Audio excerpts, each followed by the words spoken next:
സുന്നത്തുകൾ. പ്രധാനപ്പെട്ട ഒന്നാമത്തെ സുന്നത്താണ് അത്തസഹുറു, അത്താഴം കഴിക്കുക. എപ്പോ? ഫീ നിസ്ഫിൽ ലൈലിൽ അഖീർ, രാത്രിയുടെ രണ്ടാമത്തെ പകുതി. അതായത് രാത്രി എന്ന് പറയുമ്പോൾ മഗ്രിബ് മുതൽ ഫജ്ർ വരെ. 6:40 മഗ്രിബെങ്കിൽ 5:30 സുബ്ഹിയെങ്കിൽ അതിനെന്താക്കണം? എത്ര മണിക്കൂറുണ്ടോ? ഏകദേശം 11 മണിക്കൂർ. അപ്പൊ അതിന്റെ നേരെ പകുതി 5.5 മണിക്കൂർ കഴിയണം മഗ്രിബ് കഴിഞ്ഞ്. 12 മണി കഴിഞ്ഞിട്ട് ഇപ്പത്തെ ടൈം അനുസരിച്ചിട്ട് അത്താഴം കഴിക്കാം. ഇതിന്റെ ടൈം തുടങ്ങി.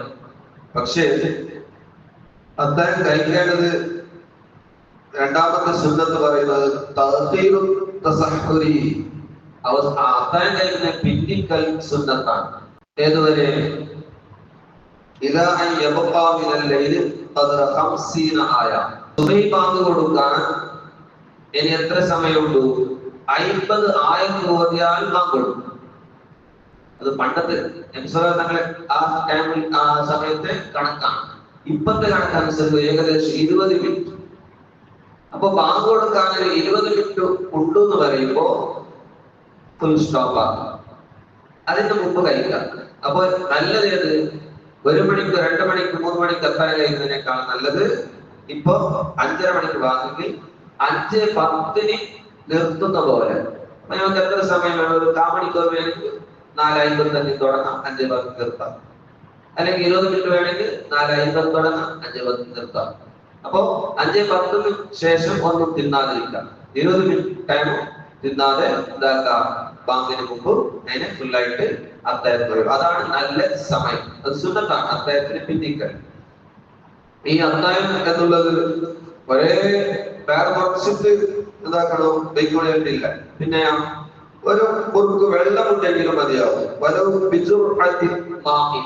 ഒരു മുറുക്ക് ഒരു ഗ്ലാസ് വെള്ളം കുടിച്ചെങ്കിൽ എന്തായി? സുന്നത്ത് കിട്ടും ആ ടൈം. പിന്നെ ഒരു ഈത്തപ്പഴത്തിലേക്ക് എന്താവും? സുന്നത്ത് കിട്ടും. പറയുന്നു അത്താഴത്തിന് ഏറ്റവും നല്ല അത്താഴം ഈത്തപ്പഴമാണ്. അതുകൊണ്ട് കേരളക്കാർ പറയുന്നത് ഈത്തപ്പഴം ഏത്തപ്പഴം കഴിക്കണം. ഏത്തപ്പഴം നേന്ത്രപഴം പറയും ഏത്തപ്പഴം. അപ്പൊ ഈത്തപ്പഴം ഏത്തപ്പഴം കഴിച്ചിട്ട് ഒരു ക്ഷീണം ഉണ്ടാവില്ല. നല്ല ആരോഗ്യമുള്ള നോമ്പ് പിടിക്കാം. ഒരേ തിന്നിട്ട് പിടിച്ചേക്ക് നോമ്പിന്റെ ഫലം കിട്ടാൻ. ഗസാലിമാൻ പറയുന്നത് നിങ്ങൾ രാത്രിയിൽ എത്ര ഭക്ഷണം കഴിക്കുന്നത് അത്രമാത്രം നോമ്പിൽ കഴിക്കണം. രാത്രി സാധാരണ നോമ്പല്ലാത്ത രാത്രിയുടെ ഭക്ഷണം എത്രയെങ്കിലും അത്രമാത്രം എന്താക്കണം? രാത്രിയിൽ ഭക്ഷണം ഉണ്ടാവണം. അത്തായം മുത്തായം നോമ്പ് എല്ലാം കൂടി നമ്മളെന്താക്കുന്നത്? പകലത് കൂടി ഡബിൾ ആക്കാം. പിന്നെ നോമ്പിൽ പിന്നെയും കൂടുതൽ അല്ലെ? അങ്ങനെ ആകുമ്പോൾ എന്താ പറയുക? നോമ്പിന് ആ യഥാർത്ഥ ഒരു ഫലം ഉണ്ടാവും. 2 നിലയ്ക്ക് ഫലമുണ്ട്. ഒന്ന് ഹൃദയത്തിന്റെ നേട്ടം. ഹൃദയത്തിന്റെ ഒരുപാട് ഗുണങ്ങളുണ്ട്. നമ്മുടെ ഹൃദയം ശുദ്ധീകരിക്കാൻ, മനസ്സ് ശുദ്ധീകരിക്കാൻ, ഇബാദത്തുകൾക്ക് ആവേശം കൂട്ടാൻ, ഈമാൻ വർദ്ധിക്കാൻ, തഖ്വ കിട്ടാൻ, ഇതും കിട്ടാൻ ഭക്ഷണം വർദ്ധിച്ച്. രണ്ടാമതായിട്ട് ആരോഗ്യപരമായിട്ട് ഡോക്ടർമാരും സയന്റിഫിക്കലായിട്ട് പറയുന്നത് നിങ്ങൾ 16 മണിക്കൂർ നോമ്പ് നോറ്റെങ്കിൽ ഹൃദയ ആഘാതം കുറയും, പല രോഗങ്ങൾക്കും എന്താണ് ശമനം ഉണ്ടാവും. ഇങ്ങനെ ഡോക്ടർമാർ പറയുന്നത് നോമ്പ് നോക്കണം, മുസ്ലിമീങ്ങൾ നോമ്പ് നോക്കണം എന്ന് പറയുന്നു. അപ്പൊ നോമ്പ് നോക്കിയാൽ മതിയാവില്ല, ആ ഡയറ്റ് എന്താക്കണം? ഈ ഭക്ഷണം കുറക്കണം രാത്രിയുടെ. എങ്കിൽ മാത്രമേ അതിന്റെ യഥാർത്ഥ ഫലം കിട്ടുകയുള്ളൂ. നിങ്ങൾ അത്താഴം കഴിക്കുക. അത്താഴം കഴിക്കുന്നതിൽ ബറക്കത്തുണ്ട്. അപ്പൊ എനിക്ക് വറക്ക് വരുന്ന അത്താഴം ഒഴിവാക്കണ്ട. അതിന് ബറക്കത്തിൽ ഒരു ഗ്ലാസ് വെള്ളെങ്കിലും കുടിച്ചോളിയും. നിങ്ങൾ നോമ്പിന്റെ ശക്തി കൂട്ടാനുള്ളതാണ് അത്താഴം കറി. ചിലപ്പോ കുടിച്ച ഒരു ഗ്ലാസ് വെള്ളമായിരിക്കും. അതുകൊണ്ടാണ് നമുക്ക് നോമ്പിലേക്ക് നല്ല കൂവത്തും ആരോഗ്യവും ആഭ്യത്തും എന്താണ് പിറ്റേന്ന് കിട്ടാൻ സാധ്യതയുണ്ട്. അത് ബറക്കത്താണ്. ആ ബറക്കത്ത് തേടി പോകുന്നു. അതുകൊണ്ട് അത്താഴത്തിൽ ഒരു ബറക്കത്ത് പ്രത്യേകമായിട്ട് അള്ളാഹു വെച്ചിട്ട് അതുകൊണ്ട് അത്താഴത്തിന് കഴിക്കുക എന്ന് നബി സല്ലല്ലാഹു അലൈഹി വസല്ലം തങ്ങൾ പറയുന്നു. അപ്പൊ 2 സുന്നത്തായിരുന്നു: അത്താഴം കഴിക്കുക, അത്താഴത്തിനെ പിന്തിക്കുക. മൂന്നാമത്തെ സുന്നത്ത് അൽ ഗുസ്ലു അനിൽ ഹദത്തിൽ അക്ബർ ഖബ്ല അൽ ഫജ്ർ. വലിയ അശുദ്ധിയുടെ കുളി ഉണ്ടെങ്കിൽ അത് ഫജ്റിന് മുമ്പായി കുളിക്കുക. അതായത് രാത്രി ജനാബത്തുണ്ടാകാം, അത് ഭാര്യയുമായി ബന്ധപ്പെട്ടിട്ടോ അതല്ലെങ്കിൽ ഉറക്കത്തിൽ സ്ഖലനമുണ്ടായിട്ടോ ഇങ്ങനെ രാത്രി ജനാബത്തായി എങ്കിൽ ആ കുളി സുബഹി ബാങ്കിന് മുമ്പായി തന്നെ കുളിക്കുക. അത് സുന്നത്താണ്. അപ്പൊ ഉസ്താദിനോ പിറ്റേന്ന് സുബഹിക്ക് കുളിച്ചെങ്കിലോ നോമ്പിന് ബുദ്ധിമുട്ടുണ്ടോ? ഇല്ല, നോമ്പിന് ബുദ്ധിമുട്ടില്ല. എപ്പോ കുളിക്കൽ നിർബന്ധം? സുബഹി നിസ്കാരം കളാകുന്നതിന് മുമ്പ് കുളിക്കൽ നിർബന്ധം, നിസ്കാരത്തിന് വേണ്ടി. നിസ്കാരം കളാകാത്തവരെ കുളിക്കൽ നിർബന്ധമാണ്. പക്ഷേ ഇനി ഒരാൾ എന്താക്കില്ല, മഗ്‌രിബ് കുളിച്ചില്ല, രാത്രി ജനാബത്തായത്, നോമ്പിന് ബുദ്ധിമുട്ടുണ്ടോ? ഇല്ല, നോമ്പ് സഹിയാകും, നിസ്കാരം കളാകിയ ശിക്ഷ ഉണ്ടാവും, അത് വേറെ. പക്ഷെ ഇത് സുന്നത്താണ്. നമ്മുടെ നോമ്പ് സുബഹി മുതൽ തന്നെ ശുദ്ധിയോടുകൂടി ആവാൻ വേണ്ടി ഫജ്റിന് മുമ്പ് ബാങ്കിന് മുമ്പ് തന്നെ കുളിക്കൽ അത് പ്രത്യേകമായ ഒരു സുന്നത്താണ്. നാലാമത്തത് ഇത് ശ്രദ്ധിക്കാതെ പോകുന്ന കാര്യമാണ്. അത്തായ സമയത്തിൽ സുഗന്ധം ഉപയോഗിക്കുക. സെന്റുകൾ പ്രത്യേകമായ സുന്നത്താണ്. അത്തായത്തിന് ബേസിക് ആയിട്ട് ഒരു സെന്റ് ഇടാം, അല്ലെ അത്തായ സമയത്തിൽ സുബഹി ബാങ്കിന് മുമ്പ് എന്താക്കണം, സെന്റ് ഇടും. പകൽ സമയത്ത് സെന്റ് ഇടാൻ പാടില്ലല്ലേ, ഒന്നുണ്ടല്ലോ എല്ലാവർക്കും. അത്തായ നോമ്പ് പിടിച്ചവർക്ക് സെന്റ് ഉപയോഗിക്കൽ, സ്പ്രേ ആവട്ടെ എന്താവട്ടെ മണത്തിന്റെ സാധനം ഉപയോഗിക്കൽ തറാത്താണ്, പാടില്ല. അതുകൊണ്ട് സുബഹി ബാങ്കിന് മുമ്പ് എന്താക്കണം, സെന്റുകൾ പ്രത്യേകമായ സുന്നത്ത്. ഇനി അതേ മണമുണ്ട്, കേൾക്കുന്നുണ്ട്, ഉച്ച വരെ ഉണ്ട്, അസർ വരെ ഉണ്ട്, നല്ല സ്മെല്ലുള്ള എന്താവും സെന്ററിൽ ഉണ്ടാവും, എങ്കിൽ ബുദ്ധിമുട്ടില്ല.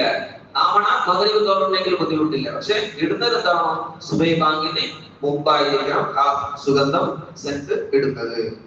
ഇനി അഞ്ചാമത്തെ സുന്നത്ത് അതാ ഇവിടെ പ്രത്യേകമായിട്ട് പറയുന്നത് സെന്റും സുറുമയും പകലിൽ ഉപേക്ഷിക്കലും സുന്നത്താണ്. സുന്നത്തായിട്ട് പറയും. എന്ത് സെന്റ് ഇടൽ സുന്നത്ത് സുബഹിക്ക് മുമ്പ്, സുബഹിക്ക് ശേഷം മഗ്‌രിബ് വരെ സെന്റ് ഉപയോഗിക്കാതിരിക്കുക. സെന്റ് എന്ന് പറയുമ്പോൾ എല്ലാം വന്നു, മണത്തിന്റെ ഏത് സാധനവും ഉപയോഗിക്കാൻ പാടില്ല. അതേപോലെ സുറുമ ഇടൽ, കണ്ണിന് സുറുമ ഇട്ടെങ്കിൽ എന്താ പറയുക, നോമ്പ് പൊടിയാൽ. കണ്ണിലേക്ക് ഡ്രോപ്സ് ഇട്ടെങ്കിൽ നോമ്പ് പോലെ, കണ്ണുവേദനായി ഡ്രോപ്സ് ഇടാം. പക്ഷെ സുറുമ ഇടൽ അത് എന്താണ്, കറാഹത്താണ് പകൽ സമയത്തിൽ നോമ്പ് പിടിച്ചവർക്ക്. അതുകൊണ്ട് അത് ഉപേക്ഷിക്കൽ ബിനൽ സുന്നത്താണ്. അങ്ങനെ ഇടുന്ന സന്ദർഭം വന്നപ്പോ ഇട്ടില്ല എങ്കിൽ അതൊരു സുന്നത്ത് കിട്ടും. ഇനി ആറാമത്തത്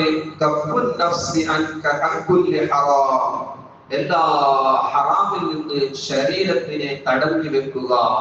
നോമ്പ് പിടിച്ചെന്നറിയാതെ എന്താക്കണോ, എല്ലാ ഹറാമിൽ നിന്നും.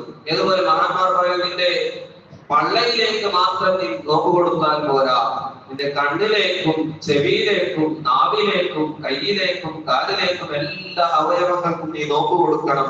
അതുകൊണ്ട് എല്ലാ ഹറാമിൽ നിന്നും, സാധാരണ അത് നിർബന്ധമാണ് ഹറാമിൽ നിന്ന് എന്താക്കുന്നത്, തെറ്റ് വരാത്ത സൂക്ഷിക്കാൻ. പക്ഷെ നോമ്പിന്റെ വിഷയത്തിൽ വരുമ്പോൾ അത് ഒരു സുന്നത്താണ് പ്രത്യേകമായിട്ട്. എല്ലാ ഹറാമിൽ നിന്ന് വിട്ടു നിൽക്കുക, ശരീരത്തിനെ തടഞ്ഞു വെക്കുക. എത്രത്തോളം എന്ന് വെച്ചാൽ എന്താക്കി, ഇങ്ങോട്ടാരെങ്കിലും നമുക്ക് കുഴപ്പത്തിന് വന്ന് ഗലാട്ടയ്ക്ക് വന്നു, നമ്മോട് ഇങ്ങോട്ട് എന്തെങ്കിലും വേണ്ടാത്ത പറഞ്ഞ് ഞമ്മതാക്കാൻ പാടില്ല, അങ്ങോട്ട് പറയാൻ പാടില്ല.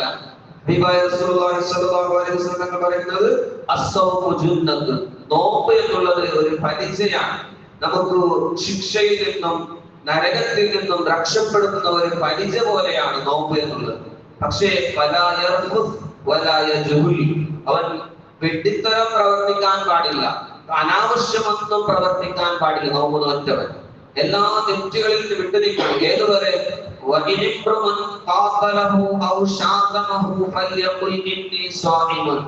ആരെങ്കിലും ഒരാൾ ഇങ്ങോട്ട് ചീത്ത പിടിച്ചു അല്ലെങ്കിൽ ഷഡ കൂടി ഗലാട്ടയ്ക്ക് വന്നു എങ്കിൽ അവൻ പറയട്ടെ, ഞാനൊരു നോമ്പുകാരൻ.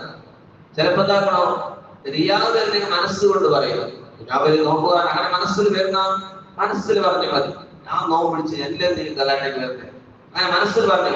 ഞാൻ കേൾക്കുന്നതിലെ വായി കൊണ്ട് പറയാം, ഞാൻ നോമ്പ് പിടിച്ച് എന്റെ നീ എന്താക്കട്ട, തല്ലിക്ക് വരണ്ട, ഗലാട്ടയ്ക്ക് വരണ്ടാന്ന് വെച്ചിട്ട് അത്ര പറയും. അതുകൊണ്ട് അത്രമാത്രം എന്താക്കണം, നമ്മുടെ നാവിനെ നാം എന്താക്കണം, മറ്റു അവയവങ്ങളെ ഹറാമിൽ നിന്ന് സൂക്ഷിക്കണം. ഇനിയുണ്ട് ഇൻഷാ അല്ലാഹ് നാളെ നോക്കാം. അല്ലാഹു സുബ്ഹാനഹു വ തആല ഒരുപാട് കാര്യങ്ങൾ പഠിച്ച് നമ്മുടെ ഇബാദത്തുകൾ നന്നാക്കാൻ തൗഫീഖ് ചെയ്യുമാറാവട്ടെ. റഹ്മാനായ അല്ലാഹ് ഈ റമദാൻ ശരീഫ് ഞങ്ങൾക്ക് നീ ഗുണമായി സാക്ഷിയാക്കണം റഹ്മാനെ.